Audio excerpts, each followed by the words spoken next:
Hello Pythonistas! Python comes with batteries included, and a big part of those batteries are the built-ins. You have probably used at least one built-in function, which is the print function. After all, it's basically the Hello World program by itself. But did you know that there's over 150 built-ins, and that's not even counting the built-in modules? Let's have a closer look. If you find this video useful, please consider liking, subscribing, hitting the bell and sharing it. Also, please tell me in the comments which topic you would like to learn about in upcoming videos. Now, let's dive into the built-ins. There are 152 built-ins in Python and 2 more in IPython, on which Jupyter Notebooks is based. The built-ins are saved in a module called __builtins__, so you can easily print all of them and explore by yourself. We are not going to go over each and every one of them, and we are going to split the ones we go over into several videos. Here's a rough overview. I split the built-ins into several categories. By the way, there are also built-in modules, but we're not going to look at those in this video. First off, the values of true, false, and none are stored in built-ins. This has historical reasons, and I will link to an article in the description which explains this. In Python 3, true, false, and none are also keywords, so you cannot access them through the module, but only directly, which is good enough for us. Next, we have a lot of errors, warnings, exceptions, and quit and exit. There's going to be a separate video on exceptions in which we will explore those. Then there are strings and objects which allow us to look up information about the Python copyright statement, credits, etc. Also, there is a comprehensive documentation which you can look up by typing help __builtins__. Next up, there are 26 types defined in the built-ins. There are of course the types you already know and use, int, float, list, etc. But in this category, there are also some types that you probably thought were functions. And in fact, they were in earlier versions of Python. I am referring to stuff like filter, map, and range. There's a good reason why these are types now, and I will come to that in a minute. Then there are 44 built-in functions. I split them into 5 categories, and we will address them in an upcoming video. For now, let's have a look at the non-trivial types, as I like to call them. These are the 10 non-trivial types defined in the built-ins: enumerate, filter, map, object, range, reversed, slice, super, type, and zip.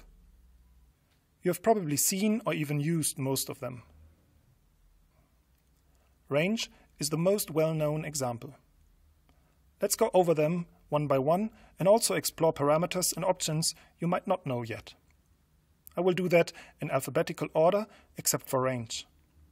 1, because you probably already know range, and 2, because I want to explain why range and its siblings are not functions anymore. Also, there are some interesting things to learn about for loops in Python. Range returns increasing integer numbers. Let me explain what I mean by return. And this is true for all the other non-trivial types below. Actually, range returns a range object. Likewise, enumerate returns an enumerate object, map a map object, and so on. So what you are actually doing when calling range is creating an object of type range. If you want to learn about classes and objects, please watch my video on that topic. Now, what makes this object usable for us is that it is iterable, just like lists, dicts, and so on. So if you use it in a for loop as shown, you can cycle through increasing or decreasing integers. That illustrates an interesting fact about Python's for loops. They're actually foreach loops. That means the loop itself does not increase a counter and then break when a certain condition is met, like in C or C++. The for loop in Python loops through each element of an iterable object. Therefore, it's more like a for each loop in other languages. There is going to be a video on iterable objects and iterators, so I will not go into further details here. Now what's the advantage of that, you might ask? What is the advantage of returning a range object instead of a list of increasing integers like in Python 2? Imagine you're not iterating over 3 or 100 numbers, but over 1,000,000 or 1,000,000,000 numbers. If Python created the list of integers up front, it would need some time and, more importantly, a lot of memory before your program even starts to do something with these numbers. Now imagine there's a break condition in your loop, so that you won't even run each iteration, but only the ones before the condition is met. You would have created all these numbers and consumed all this memory just to notice that you only needed the first 3 or so iterations. And what does the range object do to avoid this? It generates the numbers on the fly, as your loop gets there. In many cases, this won't make a difference, but there are more cases than you think in which it does make a huge difference. As I said, this is true for all the non-trivial types presented below. I will use the words return and call for shortness sake, but now you know what they mean in this context. Now, let's look at range specifically. You can call range with 1, 2, or 3 parameters. If you call it with 1 parameter, it will count up starting from 0 until 1 before the parameter.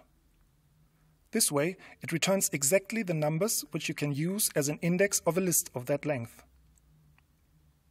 If you pass 2 parameters, it will start at the first parameter and count until 1 before the second parameter. The third parameter would be the step length, so if you only wanted to print every third number, that's how you do it. The step can also be negative.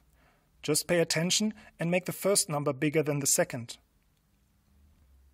Also note that just swapping the first 2 numbers and using a negative step as the third parameter will probably not return the same numbers as in the previous example. Moving on to enumerate. If you need to know one thing about enumerate, it is that you should use it more often than you are using it. It returns tuples of increasing integers and the elements of the iterable that you pass as a parameter. Whenever you have used range with the length of a list, for example, just to access the elements of that list using the indices, you should have used enumerate instead. You can and should use automatic expansion of the tuple to separate the index and the element right away. And you can specify an index to start with, which comes in handy if you're only using a part of the list. Filter applies a function to each element of an iterable and returns only the elements for which the function evaluates to true. In this example, I define a function that checks whether a number is not divisible by 2. The result is all the odd numbers. Pro tip: if you pass none instead of a function, it will only return the elements which themselves evaluate to true. So for example, all numbers which are not 0, all lists or strings which are not empty, etc. Map will apply a function to all the elements of an iterable and return the value. In the example, I define a function that calculates the square of a number and then apply it to a list. Object is something we don't really have to care about in day-to-day coding. It is the implicit base of any object. To illustrate that, I define an empty class so that we can compare the contents of that class to object. There are 3 attributes in the class I created which are not an object, but the reasons for that are beyond the scope of this video. Reverse returns a reversed version of the iterable. So for example, you can iterate through a list starting with the last element. Not much more to say here. A slice is the object that represents the slicing indices of a sequence, the ones with a colon. The first parameter is the starting index, the second is the one before you want to stop, and the optional third is the step size. You could of course use the slice syntax with a colon, but if you want to use the same slicing several times, it makes sense to define an object and reuse it. Here I am using the slice object S instead of the colon syntax. Super will give you access to the superclass, also called parent class, of an object. As this is strongly related to inheritance, I will explain super in an upcoming video about inheritance. Type returns the type of an object. It works with literals, classes, instances of classes, modules, and almost everything you throw at it. Remember that almost everything in Python is an object. Even types like int or string, str, are objects of type type. And type? Well, you guessed it. Last, but definitely not least, zip. Zip takes as many iterables as you want and returns tuples of all the first elements, all the second elements, and so on.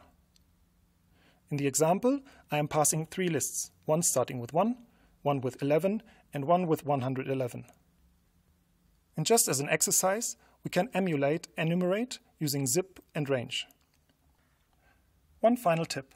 Sometimes you do want to have a list instead of the range object, for example.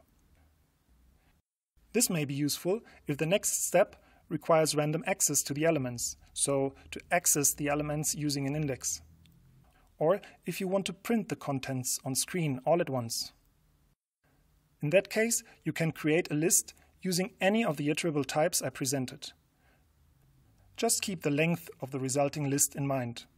If it is less than, say, a few thousand, you're going to be fine. This concludes the first part of the videos about built-ins. If it was helpful to you, please like, subscribe, hit the bell and share it. So these are the built-in non-trivial types, as I call them.